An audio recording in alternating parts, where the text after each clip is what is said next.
make this country the greatest place to live, to raise a family, to start a business, to send your kids to school. And if I come back here with a working majority in Parliament, then I will get Parliament working again for you.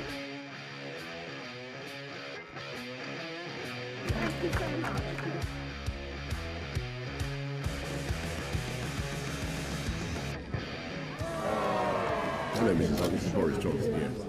How are you doing? Oh, hi. Who is it? It's carol singers. Well, I got in trouble for being filmed keeping the tea bag in. What would you say to someone who's wondering who to vote for in this election? I would say it is a very, very simple choice. We can do one thing that no other party can do at this election. You know what it is? You know what it is? I thought you might know what it is. No flies on you. We can get Brexit done. Now, in a few moments, polling stations across the United Kingdom will close, the voting will be over, and we'll be able to reveal the result of our exit poll. That's our first hint of the possible result. So, as Big Ben reaches 10 o'clock, we are standing by with those crucial exit poll figures. Here they are.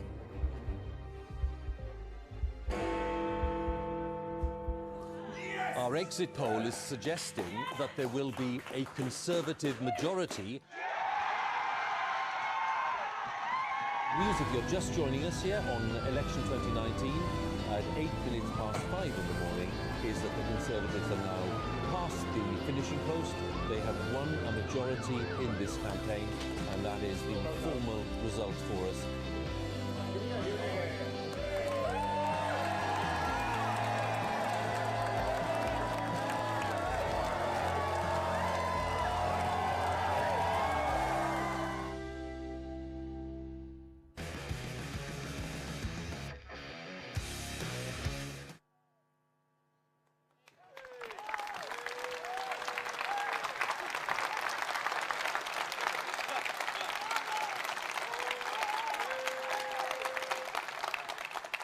Well, conference, what happy memories. And doesn't it feel fantastic to be back here again at a real Conservative Party conference?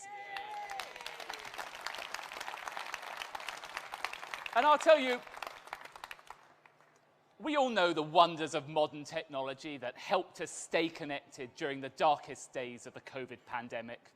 But I tell you, conference, man cannot live by Zoom alone, and there really is no substitute for being right here, gathered together for the first time since Boris Johnson led us to a historic general election landslide.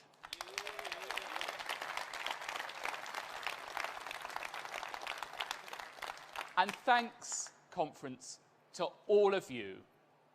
You made it happen. And of course, to my brilliant predecessors, James Cleverly and Amanda Milling.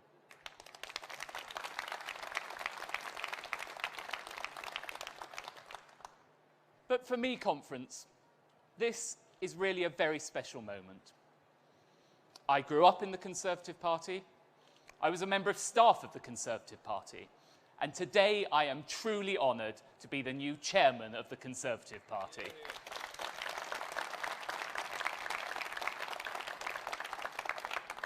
But I'll tell you why. Not just because we're the oldest and most successful political party in the democratic world. Not just because we have led this country through some of the most significant events in its history. Not even because we have developed policies that have spread prosperity to millions of people. It's because I know, and you know, that this is a fundamentally decent party.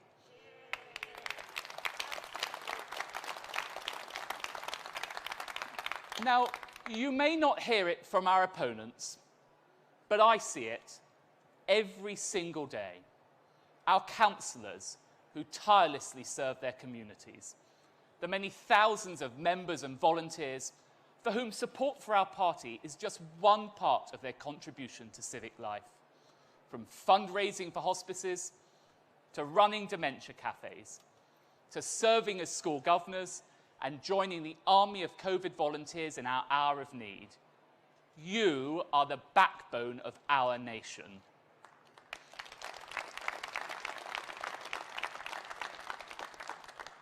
And our service is shaped by our values.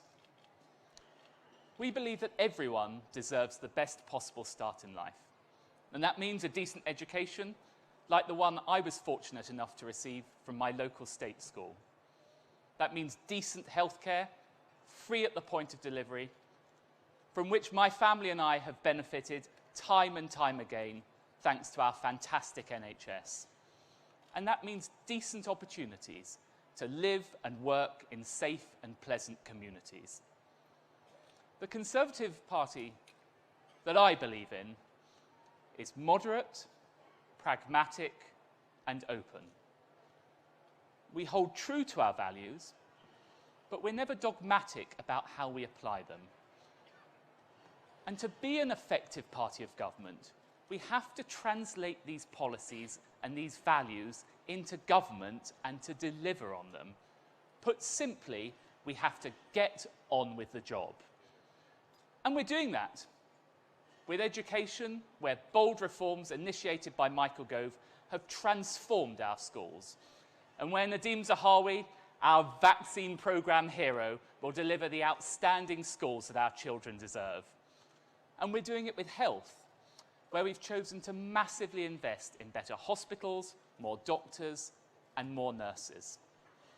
Now, the vaccine programme showed what we can achieve in an emergency.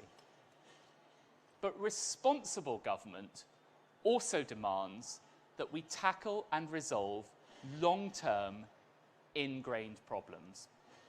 Ones that previous administrations have put to one side as far too difficult. Well, fortunately, I think you all know that in this Prime Minister, we've got someone who's not afraid to be bold. And that's exactly what he's done. This government has grasped the nettle of delivering sustainable funding for our social care system. It is this Conservative government that will at last remove people's fear of having their own home sold from underneath them because of the cruelty of that lottery of dementia. But conference, unlike some other parties, we also know that first-class public services can only be paid for by a strong economy and by free enterprise. And it's our very good fortune that in Rishi Sunak we have a world-class Chancellor to guide us through these tough times and on to that better future. Britain, yes, what a marvellous Chancellor he is, conference. And Britain, thanks to him and to all the efforts of the British people, now has the fastest growth in the G7. Unemployment has fallen for 7 consecutive months. Wages are rising. Our entrepreneurs and innovators are creating more billion-dollar tech firms than France and Germany combined, all underpinned by that most basic and important Conservative instinct: sound public finances and living within our means.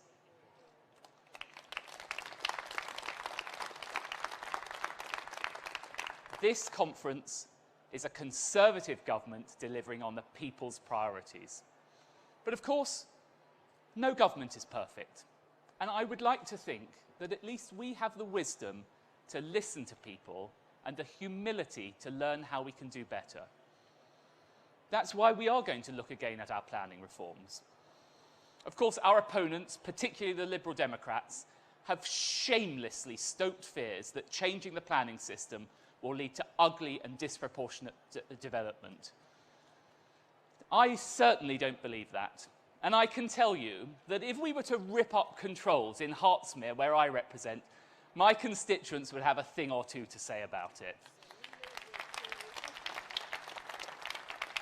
But I'm afraid it's no good just saying to voters in places like Chesham and Amersham, trust me, I'm a politician. We've tried it. Yes, of course, Britain's growing population must have new houses. but it's clear that additional safeguards are needed. We do need to set out in law measures to protect our towns, villages and precious countryside from being despoiled by ugly development. So, conference, watch this space.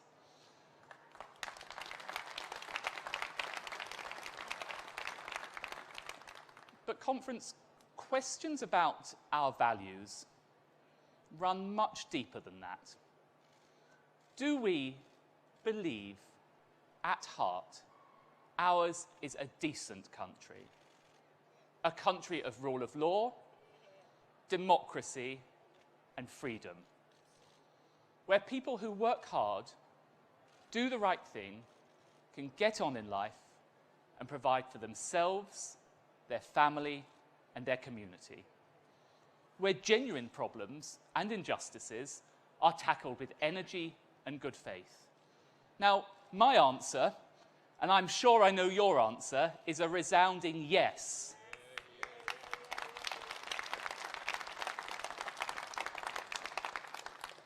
But that's why I am so saddened by a small but very vocal group that profoundly disagrees. They see a completely different Britain, dominated by privilege and oppression, that should view its values and history with shame. A mantra that results in bullying and haranguing of individuals, elected representatives, and public institutions. That so-called cancel culture. And we've all seen this simplistic narrative in action. Divisions are heightened, statues torn down, history rewritten. But conference, I'm afraid it's actually much worse than that. Anyone who dares resist this argument, anyone who objects to this woke aggression, is branded as instigating culture wars. It's quite extraordinary. Like our Equalities Minister, Kemi Badenoch, who has suffered relentless abuse from the left. Kemi, we are with you all the way.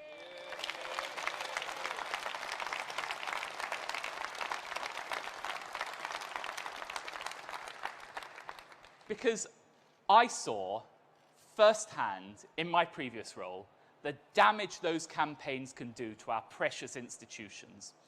That's why we must be robust in empowering them to stand up to this bullying, to defend the interests of the taxpayers who ultimately fund them, and to keep our national heroes like Nelson, Gladstone and Churchill in the places of honour that they deserve.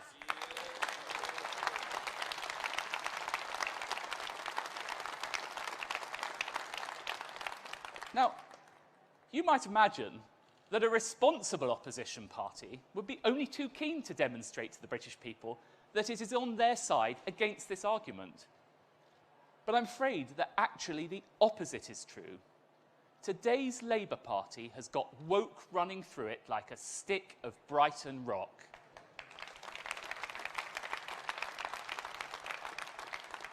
And Labour's problems go far wider and deeper than Jeremy Corbyn's faction. To prosper in the Labour Party, you must today, at some level, endorse this worldview. Now, previous generations of Labour leaders, activists and voters would have looked in dismay at what Labour has become. It used to be the party of the workers, proud, patriotic and practical. Men like my grandfather, Harry Dowden. Red Harry, as he was known, worked in the rail yards of North London and was a trade union rep for the National Union of Railwaymen. He was actually a Labour man through and through. His worldview was forged by the Great Depression and the war. But he was also a patriot. He loved Shakespeare and he loved reading about history. And conference, if you want to know why Labour Party lost the last general election so very badly, it is because so many of the children, grandchildren and great-grandchildren of people like Harry Dowden in communities up and down the country believe that Labour has turned its back on them.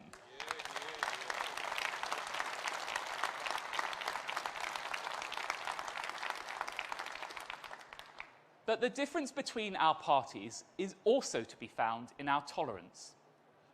A recent study found that half of Labour voters would think badly of friends or family voting Conservative. But only 1 in 7 Conservative voters said the same thing about a loved one voting Labour. You know, it's so much easier to get along with people when you believe that they at least have good intentions, even if they're profoundly wrong. And they are profoundly wrong, Conference. But you know, it's so much harder if you're so puffed up with your own moral certainty that you think that those that you disagree with are wicked, or dare I say it, Conference, scum. Another difference is that we respect democracy. When we lose, we take it on the chin, we regroup, and we move on. Of course, in 2016, we had that momentous referendum in which Britain voted to leave the EU. As it happens, I was on the losing side. But it never crossed my mind for a moment to dispute the result. Instead, I vowed to do my bit to deliver Brexit. And I tell you, I just wish people like Keir Starmer had done the same.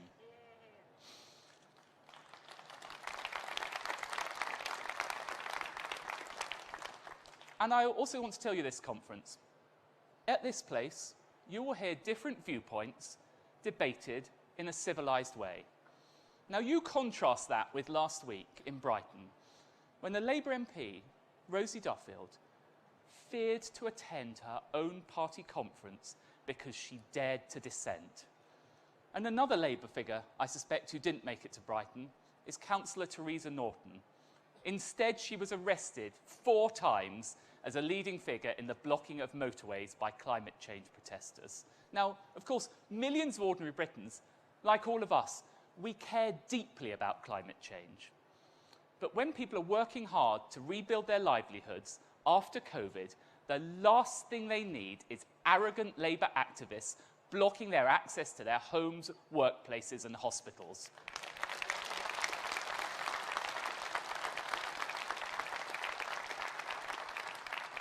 But don't worry, Conference. I can assure you our fantastic Home Secretary, Priti Patel's new policing bill and powers will curb these irresponsible antics.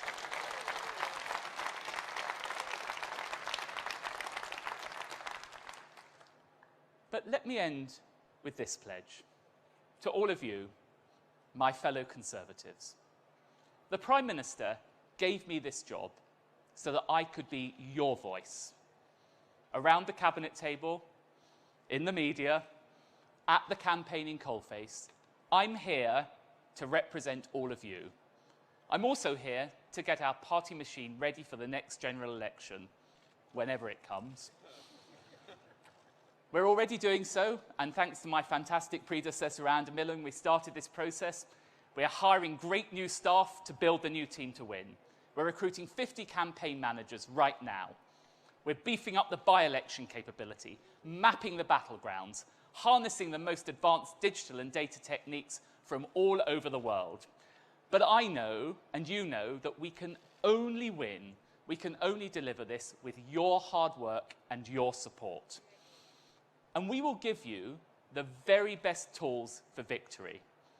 And of course, I'm sure you're all thinking at this stage, well, how are we going to pay for all of this? Well, I'll be working with a man who has delivered the firepower for the last general election, my brilliant co-chair, Ben Elliott.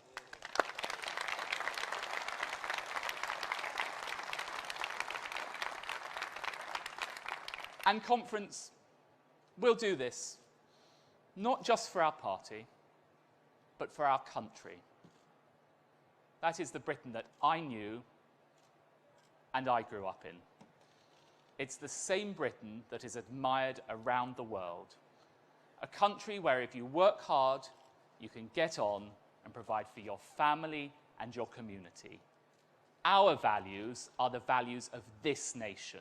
Moderate, decent values translated by our Prime Minister and our government into a programme that delivers for Britain. So, Conference, let's get on with the job.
Conference, it's an honour to be appointed Foreign Secretary.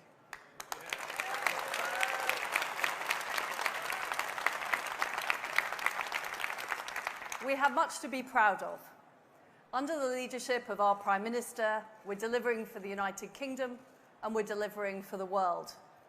The Oxford AstraZeneca vaccine is being rolled out in record time. It's being produced in countries from Mexico to India to the benefit of people across the globe. We're striking new trade deals around the world, championing innovation and enterprise and supporting development. Britain has always been a lodestar of freedom and democracy. But these freedoms need to be advanced, particularly at a time of immense global change. The democratic world order faces a stark choice. Either we retreat and retrench in the face of malign actors, or we club together and we advance the cause of freedom. We need to rise to meet this moment, and today I will explain how our foreign policy will create a better Britain and help exert our global influence in the fight for freedom. My vision is to strengthen our economic and security ties in order to build a network of liberty around the world. We will have a positive, patriotic, proactive foreign policy that expands our trade routes, strengthens our security partnerships, and supports development. We want to trade with and invest in more countries to our mutual benefit, which leads to freer and wealthier societies, aligned to the cause of liberty, spreading the human rights and the values that we believe in. We must win the battle for economic influence, and this starts with forging closer ties with our friends and allies across the world, including the G7 and NATO, our Pacific partners like Australia, Japan and Mexico, the great democracy of India and our friends across the Commonwealth, Israel, South Korea, the Gulf states, those countries who escaped the USSR and fought for freedom, the so-called Visegrad Four and the Baltic Three, and of course, our vital strategic partner, the United States. Conference, we can only challenge malign actors from a position of strength, and we will deliver this through better security, better trade, and better development support. On security, we're striking new pacts to protect our sea routes, trade routes, and freedoms. AUKUS, our new partnership with the US and Australia, will help Australia acquire nuclear-powered submarines to defend their territorial waters. We're in talks with Japan about better military access and operational support between our two countries. We want closer security ties with key allies like India and Canada, who we can collaborate with to fight in cyber and improve our defence capability. And we're demonstrating all of this through the visible armed presence of our carrier strike group. We're spending more than 2% of GDP on defence, the biggest since the Cold War. I want our allies, from the Baltic to the Tasman, to know that Britain stands with them and that together we will stand up to our adversaries and promote the cause of freedom. On the economy, we believe in working with our friends and allies and helping countries grow through enterprise and infrastructure investment. We've struck deals covering 68 countries on trade, and we're deepening trade routes with the world's fastest growing economies. The Trade Secretary is negotiating advanced deals with India, Mexico, Canada, Israel, the Gulf, and more. We're the first country to negotiate entry to the Trans-Pacific Partnership, and we want more like-minded countries to join us in that agreement. We're working with allies like the US and Japan to finance clean infrastructure in developing countries that is reliable and honest. This will boost jobs and growth here in Britain, and it will mean those countries are not subject to strings-attached agreements with autocratic regimes. We're working on new tech deals with the US and Singapore because we want global technology standards to be shaped by freedom-loving countries, not by authoritarian regimes. On development, I will be focusing on women and girls. I want to make sure more girls get a quality education. I want to take on the appalling practice of female genital mutilation. And I will make it my mission to end the abhorrent use of sexual violence in wars around the world.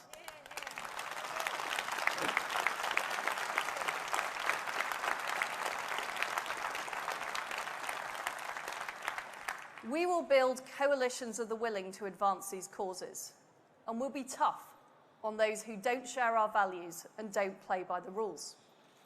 It's important we trade with China, but we must make sure it's reliable trade, that it avoids strategic dependency, and that it doesn't involve the violation of intellectual property rights or forced technology transfer. The world is safer and more prosperous when countries abide by their international obligations. And we will reach out to more countries who haven't historically been aligned to Britain and encourage a freer, more prosperous world. As Mrs. Thatcher said in her Guildhall speech just days after the fall of the Berlin Wall in 1989, the message is clear. When people are free to choose, they choose freedom.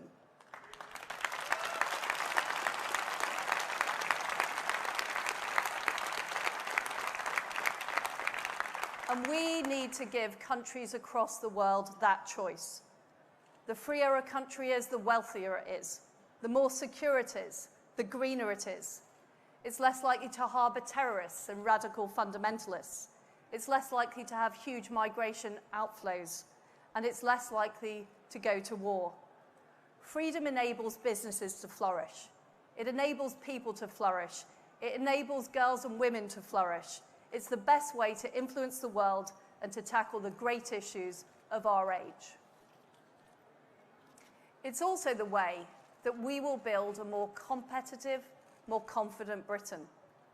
Deeper trade links mean more jobs in the Scotch whisky industry, the car industry in the northeast, the tech industry here in Manchester. Our AUKUS agreement will make Britain safer, and it will create hundreds of jobs from the shipyards of Govan to the factories of Tyneside. Our new cleaner, greener investment into developing countries will mean more jobs for British architects, engineers and technologists. This is the work I will do as Foreign Secretary, banging the drum for Britain abroad to deliver for people here at home.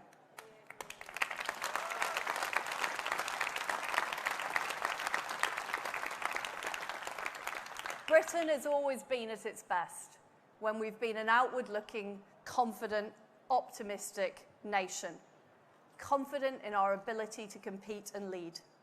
This is the Britain I want us to be, patriotic and positive. That is why people voted for our Prime Minister, Boris Johnson, with such an overwhelming majority in 2019.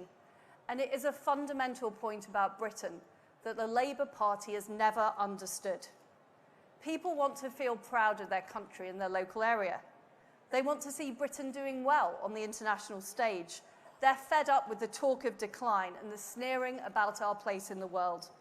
Last week at their conference, Labour members voted against the Australia-US submarine deal, showing just how out of touch they are.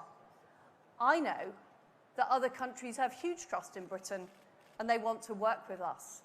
They're enthusiastic for everything from our Premier League to our music to our brilliant products like our cars, fashion and food.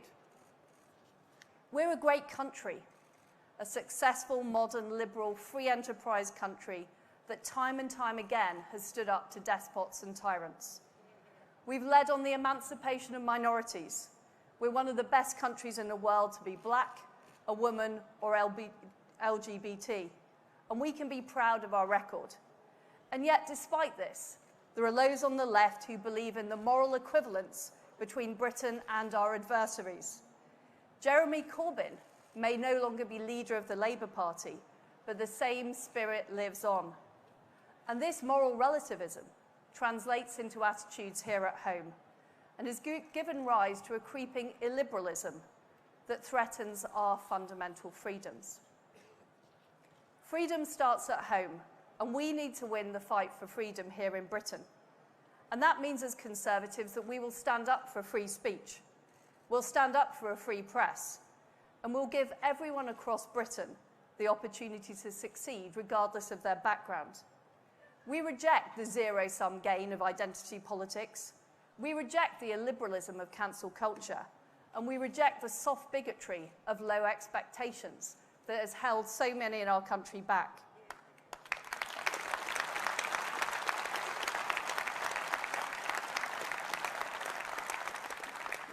We're focusing on the questions that keep people up at night. Can my child get a good education? Do I have good access to public services? Am I free from discrimination in my office or on the shop floor? These are the bread and butter equality issues that people really care about. And we want to make sure that Britain is more competitive, bolder, more forward-leaning than any other country on earth. And the best way to advance our aims is to deepen our economic partnerships and build this network of liberty. By doing so, we will support freer and better societies across the globe to the mutual benefit of Britain and the world. I reject the voices of decline. I believe that Britain's best days lie ahead of us.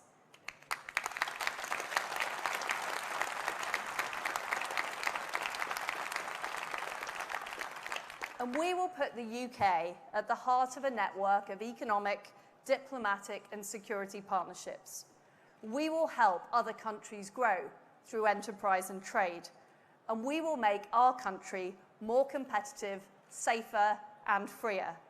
This is how, as Foreign Secretary, I will ensure that our foreign policy delivers for everyone across our great country.